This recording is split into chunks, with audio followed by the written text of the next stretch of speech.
And good evening, sports fans, and welcome to a brand new episode of Let's Whine About DMV Sports here on IE Sports Radio, your direct feed for all that is sports. Tonight, we will be focusing a lot on baseball. That's right, we had the MLB trade deadline this past week.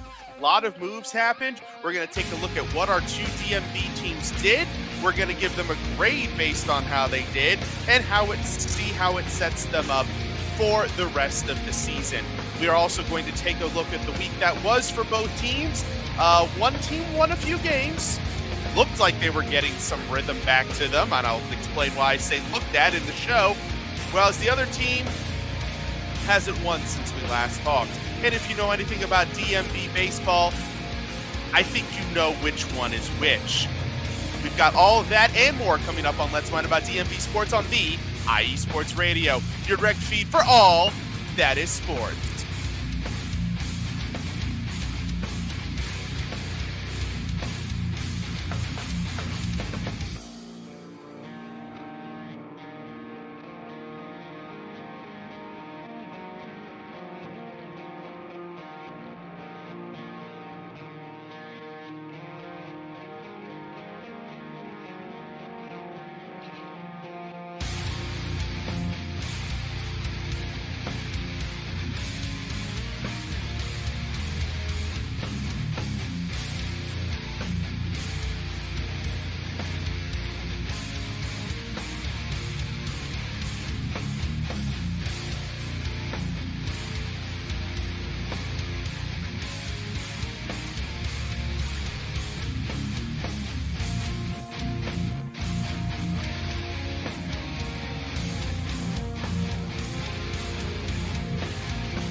Welcome back to Let's Whine About DMV Sports here on IE Sports Radio, your direct feed for all that is sports, and who, for the past 10 years, has been bringing you amazing content ranging from interviewing legendary athletes to building tailor-made shows dedicated to all major sports cities around the country. If you have not done so already, please follow us at the IE Sports Radio on the below X, Instagram, Facebook, and TikTok, all of the above. You can also follow yours truly on TikTok, Instagram, and X at Let's Whine _ISR. You can find us on all of these streaming services below: Apple Podcasts, Spreaker, Spotify, iHeartRadio, Google. They're all right there. You can check out any of those, and you will find IE Sports Radio. You can also check out our website, iesportsradio.com. There, you will find our merchandise at the shop option. You will find our sports pages. This one is for mine personally, but you will find a sports page for all 30 plus of our shows. We just added a new Minnesota show this past week, and a couple other cities got in there as well. So we're continuing to grow our network here. You can also find the blog at IE Sports Radio blog or iesportsradio.com/blog, but you can also find it at iesportsradioblog.wordpress.com. And of course, we cannot do any of this without our wonderful sponsors, Planet Jerky Premium Beef Brisket Jerky and Seal the Deal Wax Seals. And without further ado, let's take a little break to hear a word about our sponsors.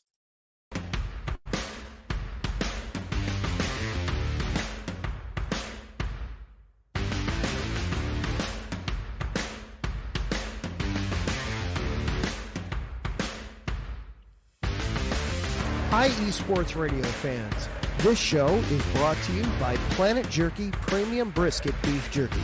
Planet Jerky is the official jerky of the 2022 California League champion Lake Elsinore Storm, single-A affiliate of the San Diego Padres. This all-brisket jerky has gluten-free options, contains no MSG, no sodium nitrate, is low in sugar, and high in protein. Go to their website at planetjerky.net and follow them on Instagram at Planet Jerky. Planet Jerky, the jerky that's on a whole other planet.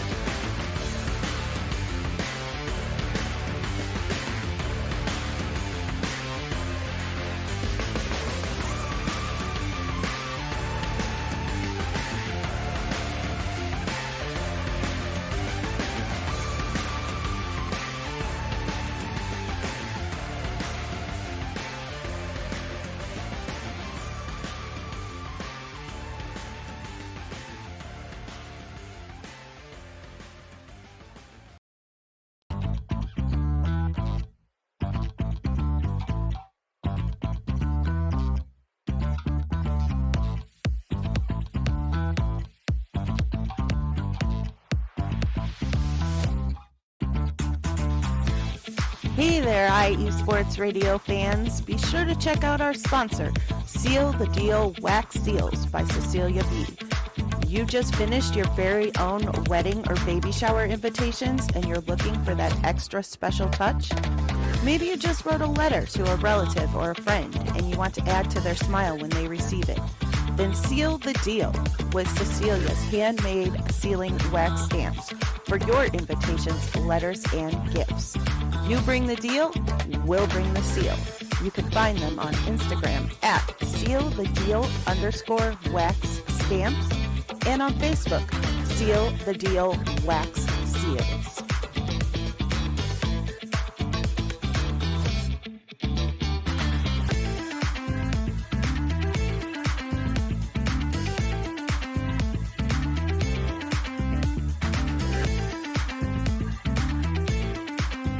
And welcome back to Let's Whine About Sports here on IE Sports Radio, your direct feed for all that is sports. Once again, shout out to our sponsors, Planet Jerky Premium Brisket Beef Jerky. It's a jerky that's on a whole other planet, and it's going to send you to a whole another planet if you get the really spicy flavor. So, they've got really spicy stuff like Ghost Pepper and Carolina Reaper, but they also have some of the classics, barbecue, classic, even some with a little bit of heat like volcanic jalapeno, but they're all very tasty. Do follow them on Instagram at Planet Jerky and go to their website, planetjerky.net, to buy yours.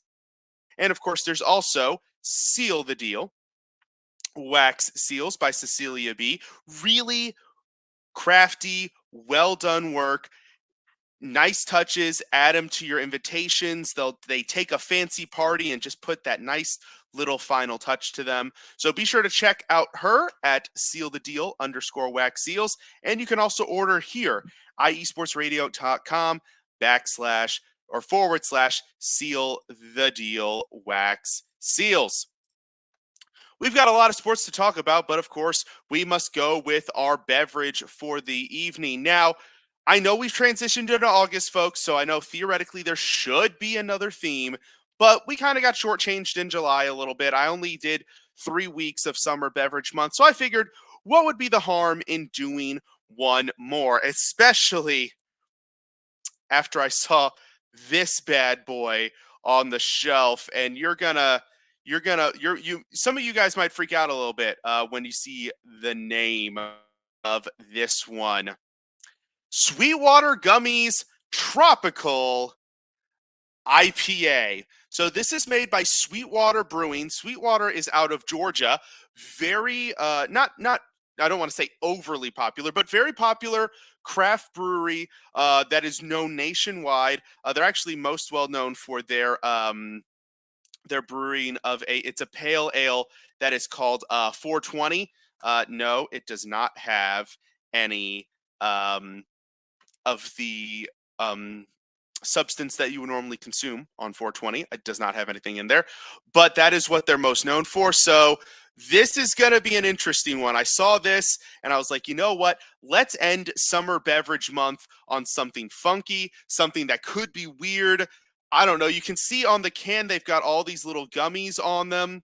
It's a hazy double IPA bursting with tropical and citrus flavors. We'll be the judges of that. We had a tropical beer last week that, really wasn't particularly tropical. Now, this is another double IPA. The one we had last week was an Imperial IPA, which is essentially a double IPA. I don't know why breweries are so obsessed with doing double IPAs. Wait, before I get to ranting, we gotta get the crack going. I don't know why they are obsessed with doing double IPAs for summer beverages. It's really high in alcohol content, 9.5%, not too far off from the 9.9% that we had last week. And usually they come out a little bit richer, a little bit fuller, a little bit heavier. So it's not really what you would associate with a traditional summer beverage. So I don't know why all of these tropical, quote unquote, beverages are doing that particularly. This is also, again, a 19.2 ounce can, making it more than a pint. So again, drinker beware.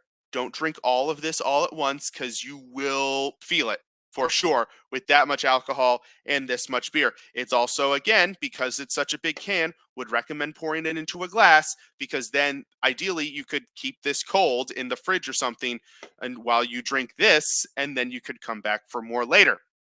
Because if you're out in the sun, out doing something hot, and you just have this bad boy, you're going to be drinking it and drinking it and drinking it, unless you drink it abnormally fast, in which case you're done. You're going to want to. It's going to get hot. It's going to get warm at the bottom, and by that point, it's really no longer fun to drink it. So that's my buyer beware. Looking at the color, it looks very identical to the beer we had last week, a little bit more of that auburn golden color as opposed to your typical IPAs, which are more of a paler yellow color. Let's give it a whiff. I get a little bit more tropical flavor. Actually, I get a little bit of like kind of that sugary sweet candy flavor, which I mean, it is gummies. So, I mean, it might taste like gummies. We're going to find out. Like I said, this was looking weird. We're going to get into it, and we're going to see how weird they decided to make this. Double IPA. Ooh, this is going to be interesting.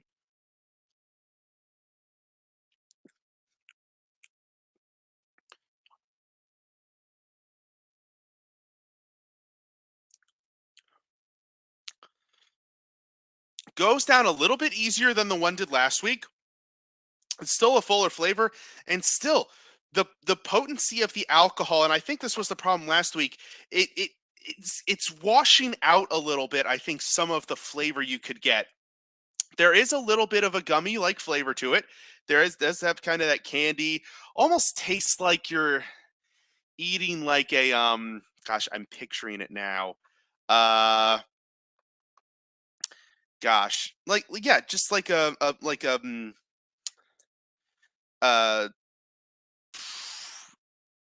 a gummy candy. Think of whatever gummy candy's your favorite.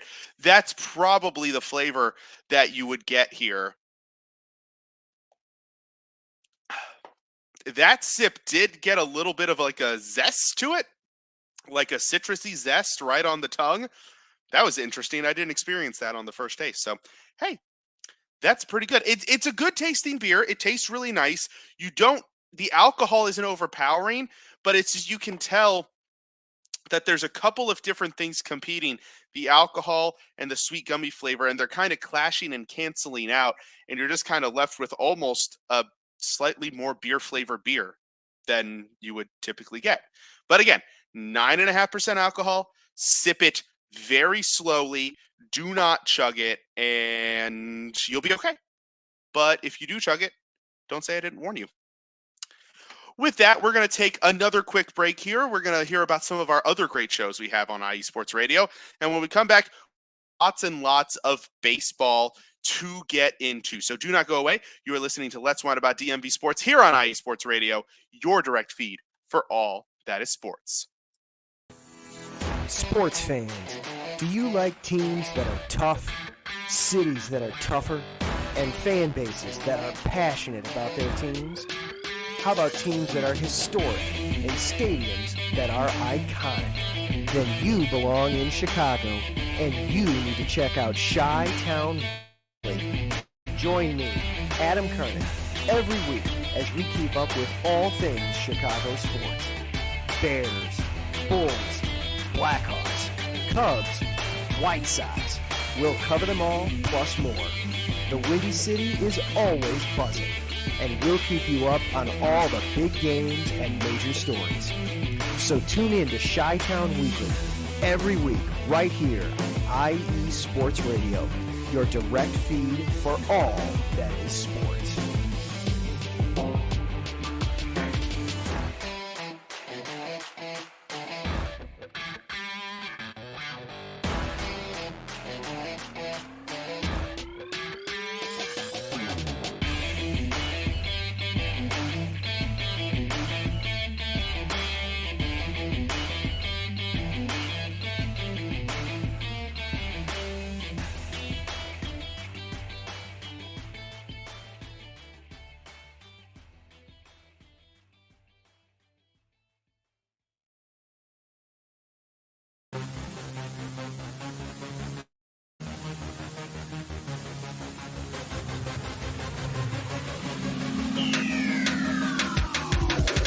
What's up, everybody? This is Taryn Rodriguez. Are you a fan of volleyball? Are you a fan of Thunderous Spikes? Then I have the show for you, Set Point, where I cover NCAA men's and women's volleyball, high school boys and girls volleyball, beach volleyball, and even professional volleyball. Catch the action every week here on IE Sports Radio, your direct feed for all that is sports.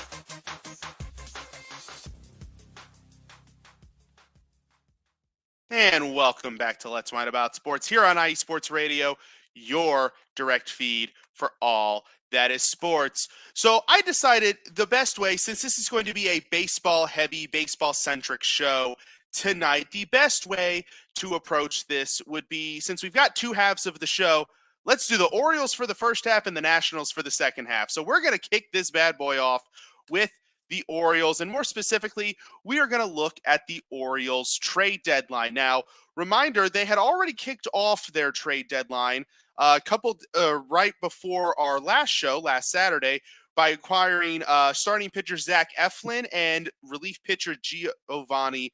Oh, wait, no, that's incorrect. Not Giovanni Soto. That would be Sir Anthony Dominguez,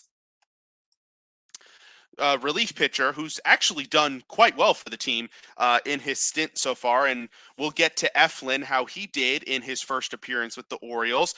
But the trade deadline was not over yet. Yes, this was a very good start, but the Orioles still needed more. They needed help in the bullpen, and they needed a starter. So let's get down to the major deals here. And the first one is a doozy. I still don't know how I feel about it. But on Tuesday, the Orioles, all of these deals, by the way, were made on Tuesday that we're about to review. One of the first moves the Orioles did was they traded infield prospect Connor Norby and outfielder Kyle Stowers to Miami for starting pitcher Trevor Rogers. Now, Trevor Rogers, left-handed starter, not having a great season, had a 4.61 ERA. Had done okay in recent starts, hadn't given up a bunch of runs. But younger pitcher, not exactly a guy who you trade for to take up a major spot. Now, note, going back to this trade, Eflin, I like the Eflin trade if he comes in as the 4. If he comes in as your number 4 starting pitcher. Keep in mind, they have Corbin Burns. They have Grayson Rodriguez, who's some nights is a 2, some nights is a 3, but, he's in that range. And then they had Dean Kramer, who's very decidedly a 5. So you get Eflin. To me, that's your 4. So ideally, you go out and you get a 2/3 to go up with Rodriguez, maybe a 3. Rogers is not that guy. And I've seen some of Orioles Twitter saying, oh, well, Rogers isn't really a trade for 2024. He's a trade for 2025 and 2026. Need I remind you that the Orioles are, well, at least entering the evening, they were tied for first place In the American League East, only one game behind Cleveland, which looks like it's going to be two, foreshadowing by the end of the night. And for the best record in the American League, very much in the playoff hunt. Excuse me. Does that sound like a team that should be trading for guys to help next year? To me, it does not. And before I get too much further, Adam Karnick in the chat room, good evening, Adam, asks, Mike, would you trade the Nationals for the White Sox? No, but I would trade, honestly, I would probably trade them for the Cubs. And given, my feelings day to day, I might honestly trade them for the Baltimore Orioles based on how they've been playing recently. But no, not for the White Sox. I'll leave the White Sox be. Although it is interesting to be on the other side, record-breaking performance in the reverse. So that's fun. Also, shout out to Taryn Rodriguez. Thank you, sir. Good evening to you as well. And shout out to Jen B, whose team is currently whooping the Orioles. So, shout out to everybody. Thank you, everybody who's in the chat room. And thank you to everybody listening live on whatever streaming service. It means a lot. But back to it. Now, I don't mind who they traded as much as some people, because realistically, Norby was blocked. He was never really going to get regular playing time. The team has middle infielder, has the infield covered, and he wasn't good enough defensively to really, he wasn't great defensively, and his bat wasn't great enough to overcome guys at the different spots he would play at. So Norby realistically didn't have a spot with the team moving forward. And Stowers, it makes me, as Stowers, former top 10 prospect, graduated, has been in and out of the major league organization. By the way, just got his first hit as a Marlin, so congratulations to him. Good player. I like him. If the team had included, instead of Stowers, if they had gone with Heston Kjerstad, could they have gotten a better starter than this? It's the question that you got to ask yourself, because Kjerstad's also kind of blocked, because Colton Cowser's doing well, really starting to come on strong as a potential American League Rookie of the Year candidate. Cedric Mullins, Gold Glove center fielder. Also, Kjerstad wasn't taking away time in center. He's a corner outfielder. And Anthony Santander is going to hit like 40-something home runs. So he's not taking away time from any of those guys. Just got optioned back to AAA. Is there really a spot for Kjerstad moving forward, especially given that he's not great defensively in the outfield? Stowers doesn't have the same power potential as Kjerstad or hitting potential, but he's better defense. And I feel like that profiled better as a fourth outfielder, as a guy who can still pinch hit, but also if you put him in the field, he's not a liability. I don't know, it just makes you wonder, like if we traded, Norby and Stowers for another pitcher number 5, which we already had a 5 in Dean Kramer, and he proved it again tonight, why he should be the 5th pitcher and nothing higher on this team. Could we have put a better prospect into this, which we clearly have plenty, a guy whose spot in the team in the future is still questionable, and gotten a better starting pitcher than this? Somebody who could have been a 3, somebody who you could trust in the playoffs. Because right now, and newsflash, they didn't trade for any other starting pitchers.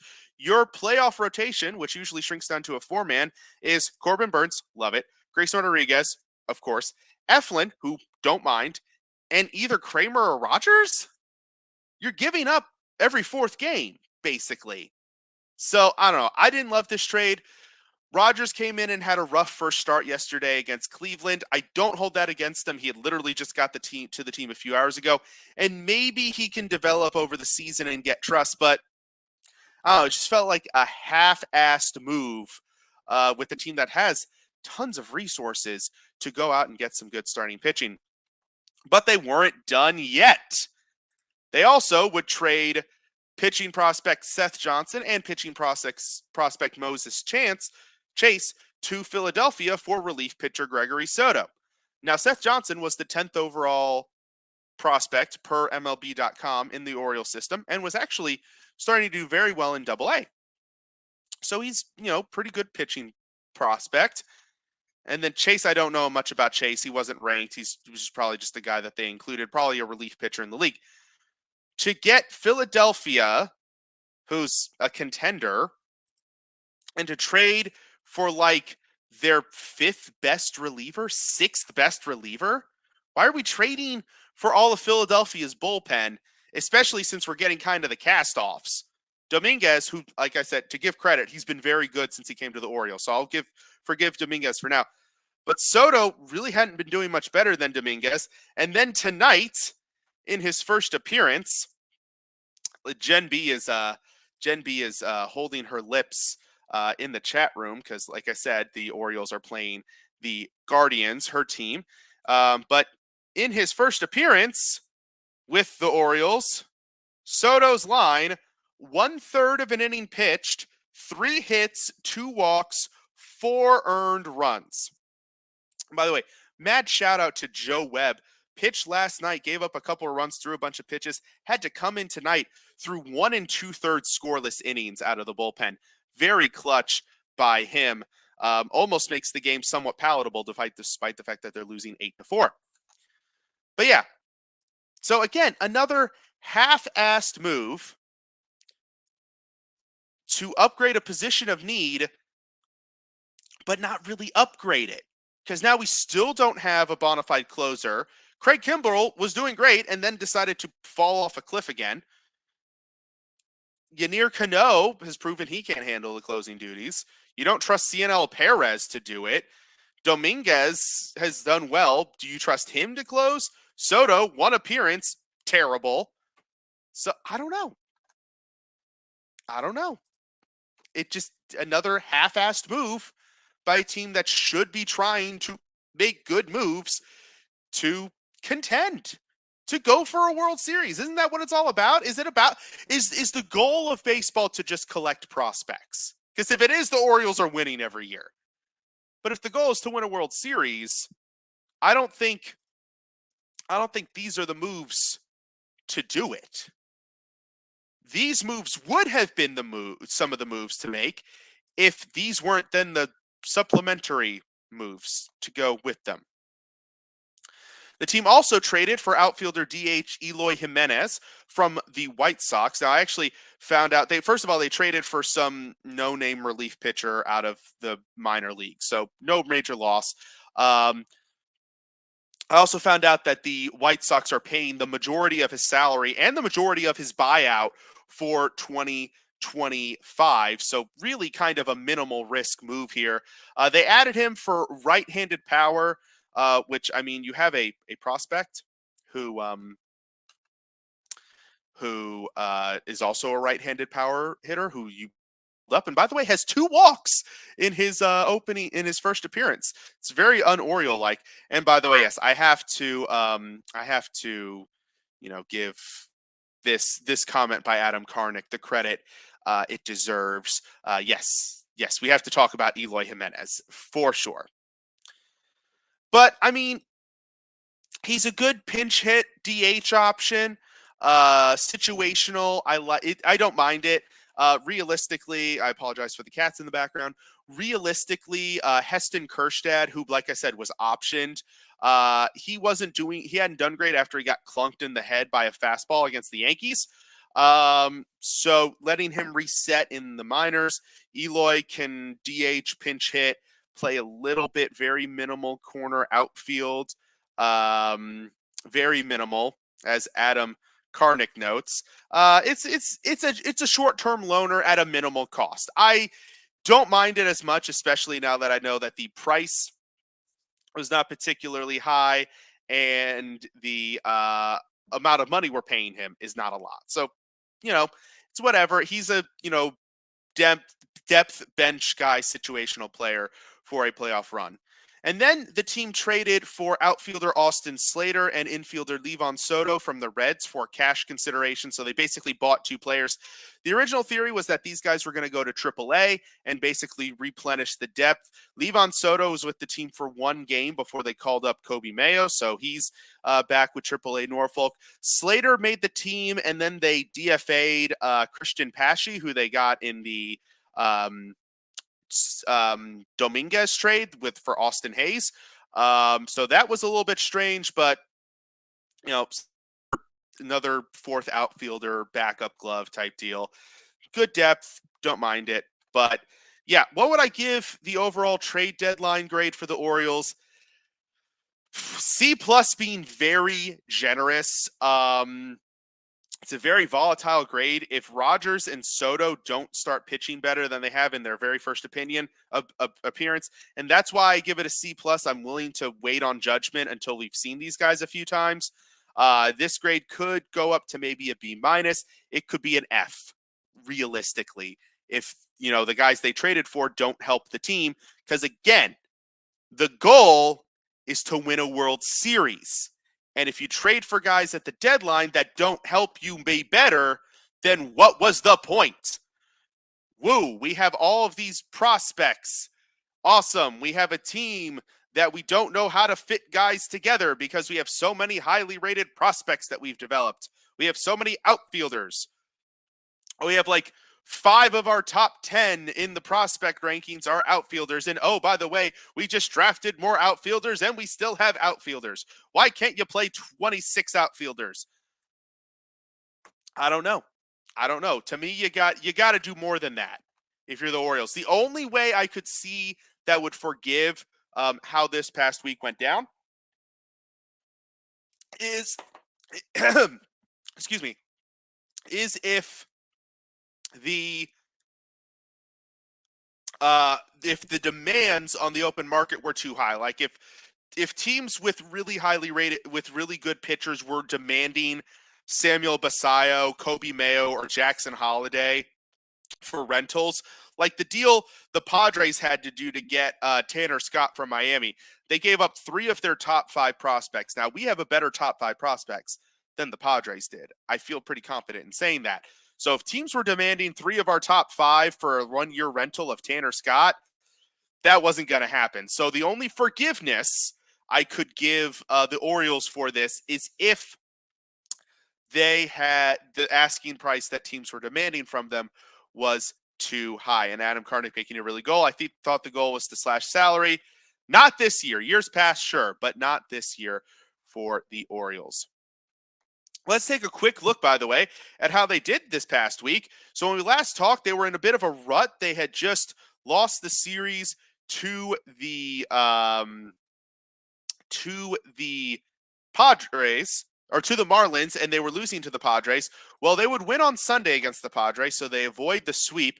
They would then go on to take 3 of 4 from Toronto, which was great, winning a 4-game series against the divisional opponent, always good. So then that gave us hope. So that's 4 out of 5 games that they won right there. That's a nice pick-me-up after losing 4 of the 5 previous games, actually 5 of the previous 6. But then they faced Cleveland, and they lost yesterday, and they are currently losing 8-4 in the bottom of the 8th. Cleveland has a runner on second. Hopefully, Craig Kimbrell can get out of that without giving up a run.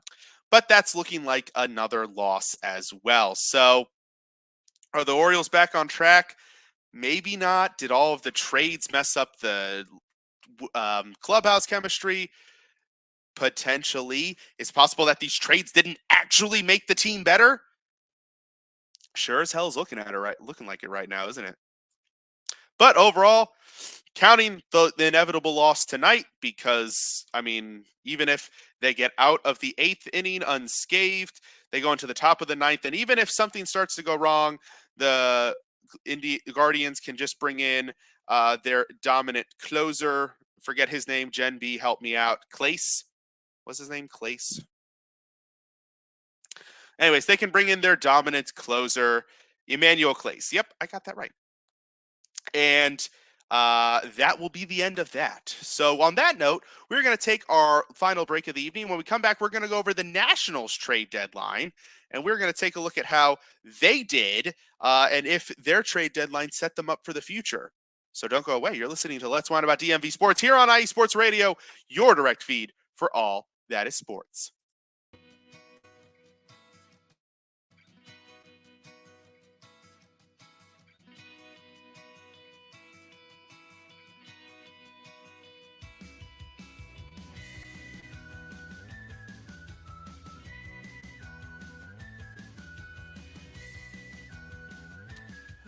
Cleveland and Columbus sports fans. This is Jen D, host of the Show of the Land on IE Sports Radio, your direct feed for all that is sports. If you love Cleveland and Columbus sports like I do, be sure to tune in live to the Show of the Land on Tuesdays, where we will cover the Cleveland Browns, Cavs, Guardians, and Monsters. We will also talk about the Columbus Blue Jackets, Crew, Fury, and of course, the Ohio State Buckeyes. We'll also cover other colleges in the area like Akron, Kent State, Cleveland State, Mount Union, John Carroll, Baldwin Wallace, Youngstown State, among others. So like I said, if you love Cleveland and Columbus sports like I do, be sure to tune in Tuesdays to the Show of the Land with Jen B on IE Sports Radio, your direct feed for all that is sports.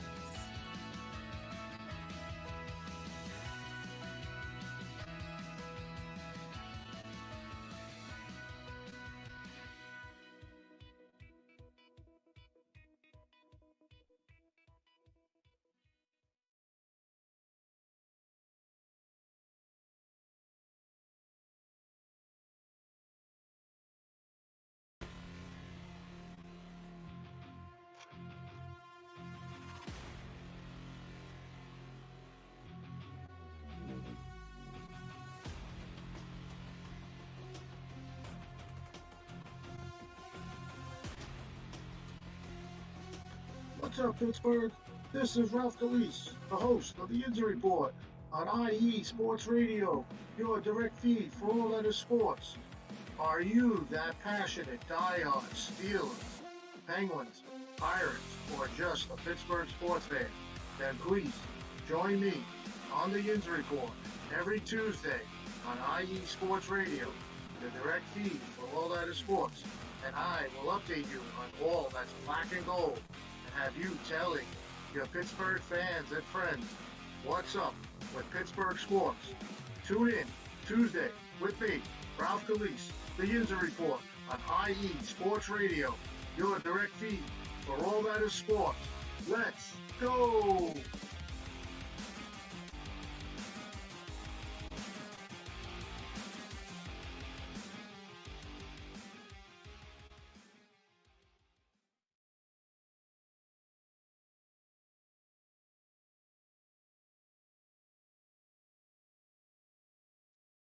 And welcome back to Let's Whine About DMV Sports here on IE Sports Radio, your direct feed for all that is sports. We are on to the final part of our show. I have poured the rest of my beer into my glass, which is, of course, my prime time to remind everybody of the show's main message, which is please drink responsibly. Do not drink and drive. One of my favorite social media posts regarding this topic is that you can afford an Uber or a taxi before you can afford a DUI. So please drink responsibly. Do not drink and drive. It is simply not worth it. I will not be going anywhere after this, and if you've been drinking, neither should you. So if you're at home, please stay put.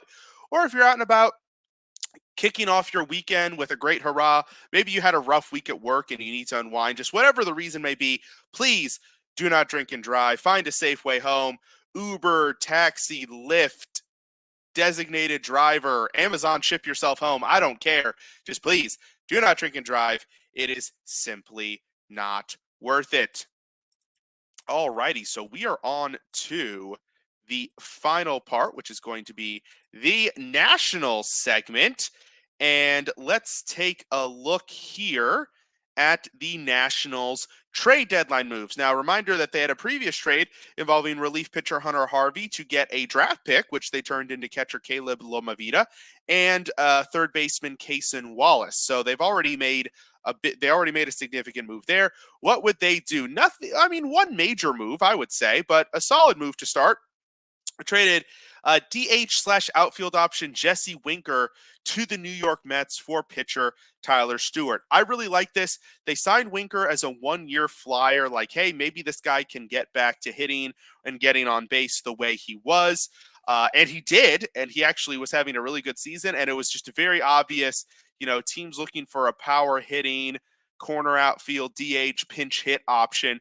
Winker was the perfect fit, and Stewart has a very interesting profile, a 2-pitch mix that he might add a third, but his main thing is control and durability and, being able to throw a bunch of pitches, which normally profiles as a starter, but with his 2-pitch mix could be a very good bullpen option. And the Nationals already have a couple of really intriguing bullpen guys among their top 30, like 3 or so, including the very highly rated Jarlin Susana could be a dynamic bullpen option if he does not make it as a starter, which he still very could. He's only 20.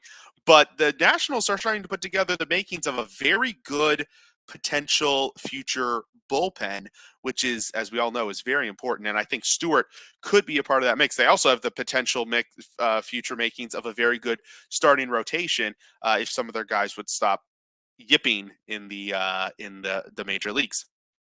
It would also trade outfielder Lane Thomas to Cleveland, who has already bitten the Orioles a couple of times here. By the way, let's do a quick check-in on our games. Okay, so the Orioles got out of the 8th, so that's great. Now we go to the top of the 9th. The Indians just brought on Clace, even though it's a 4-run lead. Let him finish this one off. I can't hate on that decision. It's a very good one. I don't think this one's going to last much longer, folks. And the Nationals lost to the Brewers 8-3. So we'll add that to our weekly recap here in a moment. So, and Jen B also breaking the news about Clace just appearing to save. Why not? He has, like she said, he hasn't pitched in a few days. Just wrap this one up. Let's not beat around the bush here. It's a 4-run lead, so it's not a 3-run lead with a save opportunity, but just put a little bow on it and, ship it away. And, let's close this one out. I don't mind that move by the Indians. But yes, so he traded outfielder Lane Thomas to Cleveland for quite a haul, I would say. Pitcher Alex Clemmie, who was the number 7 prospect, I believe, for the Indians, only a 19-year-old pitcher, so worlds of upside for this guy. He's got a good pitch mix. Obviously, a 19-year-old command is going to be the question. But if he can put it together, that could be an intriguing piece. Maybe in 3 or 4 years, we'll talk about him.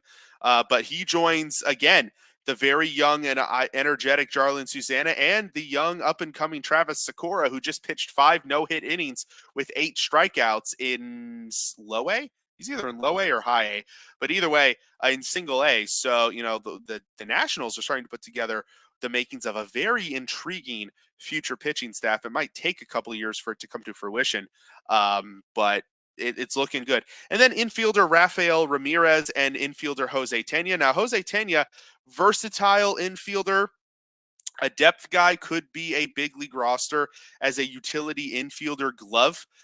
Perfect. I'm good with that. I like that. And then Ramirez, I believe, is another 19-year-old. So another guy with worlds of upside, huge power potential, I believe, if I recall reading as well about Ramirez. So really good trade. I like this one. Lane Thomas, realistically, his future with the team was murky. I mean, the team is loaded with talented outfielders. James Wood, Dylan Cruz, Elijah Green is starting to come on, Robert Hassel. So realistically, there was no future for Lane Thomas in DC. So getting this type of return for him, great haul, and a great move by Cleveland too, to add a really good outfielder with speed and power. So, that's going to work out. And a guy who can play all 3 outfield positions as well. You just get his bat in speed in the lineup in some way. And then a final smaller move. They traded relief pitcher Dylan Floro to Arizona for infielder Andres Chaparro. I don't really know much about Chaparro. Floro was a logical guy to trade at the deadline. Pitchers were going left and right. So it made sense to try to get some form of return for him. So what would the trade deadline grade I would give for the Nationals? It would be a B. It was solid. It was really good. I would have liked to have seen them get a little bit better return for Floro. I do not know much about Chaparro. Not going to lie. But the return for Lane Thomas was very good. The return for Jesse Winker was good. The return for Hunter Harvey was very good. It wasn't out of this world amazing, but it was still good. I would have liked, like I said, I would have liked to have seen more out of the trade for Floro, and I honestly think they should have traded Kyle Finnegan. I think they could have gotten a haul, although I understand the night before the trade deadline, he gave up 4 runs and lost a game. So that was probably the worst time for something like that to happen. Just looking to see if I can find Chaparro. Chaparro didn't even make our top 30 coming out of the deadline. So whereas Rafael Ramirez is on this list, Tanya didn't make it either, but he's more of a utility guy. So, and Tyler Stewart made this list as well. Let's look at Rafael Ramirez really quick since we've got a few minutes. Yeah, no, I mean, a really good profile. Could play multiple positions in the infield. So here we go.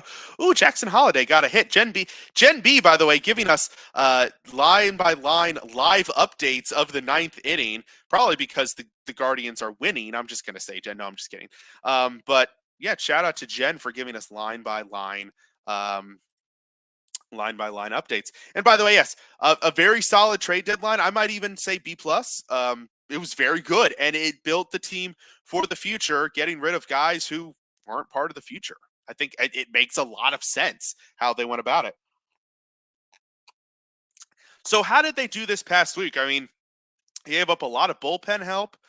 They gave up 2 of their outfielders. How could this past week have gone for the Nationals? Not good. So they started by losing to the Cardinals on Sunday.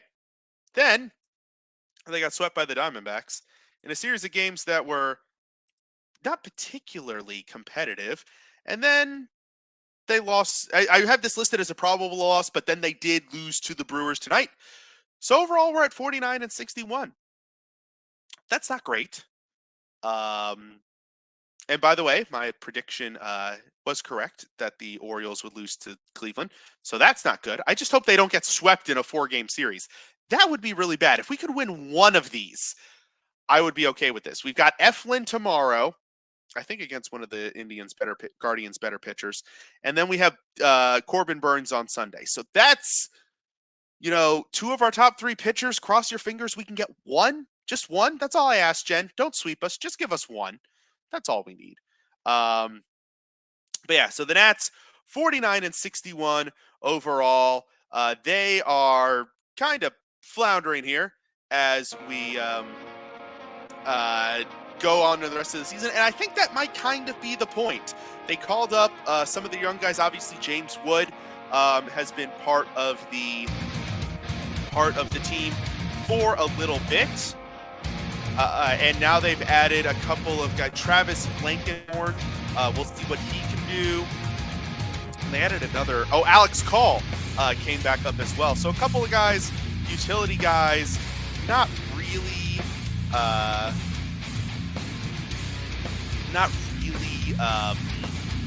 game changers. And CJ Abrams has been slumping, and the entire pitching staff has been slumping. And now we've traded away some of our best relievers. So I think the goal is to stink the rest of the year and try to see if we can get back into that lottery, because we weren't included in the draft lottery this past year because of the new lottery rules. So see if we can get back into that lottery and get another top 5 pick to add to this group, but mostly for the Nats. I am very excited because all of these moves opened up the pathway for a Dylan Cruz September 1st, when the rosters expand, a Dylan Cruz call-up. I'm looking forward to that. I'm very excited for it. It makes a lot of sense. And we'll get to see what some of these young guys can do. That is going to do it for tonight's show. Thank you to everybody who tuned in. Thank you to Jen B. Thank you to Adam, who jumped in the chat room. Karen Rodriguez as well. Thank you to everybody who listened at home. And of course, please remember, please drink responsibly. Do not drink and drive. It is simply not worth it. Be sure to reminder to follow us on all of the below social media platforms: X, Instagram, Facebook, TikTok, all of the above at IE Sports Radio. Follow me at Let's Wine _AISR. Check us out on all of these platforms below. And of course, check out our website, iesportsradio.com, where you can find the shop option, show pages, blog. You can find the blog here as well. Shout out to our sponsors, Planet Jerky Premium Beef Jerky and Seal the Deal Wax Seals. Follow them both at Instagram at the options below. And of course, order your jerky at planetjerky.net. We will be back next week to talk more baseball and hopefully incorporate a few more sports into our program. I think we'll be able to because there's no trade deadline or draft to talk about. Once again, thank you all for tuning in. This has been Mike Patt for Let's Whine About DMV Sports here on IE Sports Radio, your direct feed for all that is sports. Have a great week. We'll see you next time.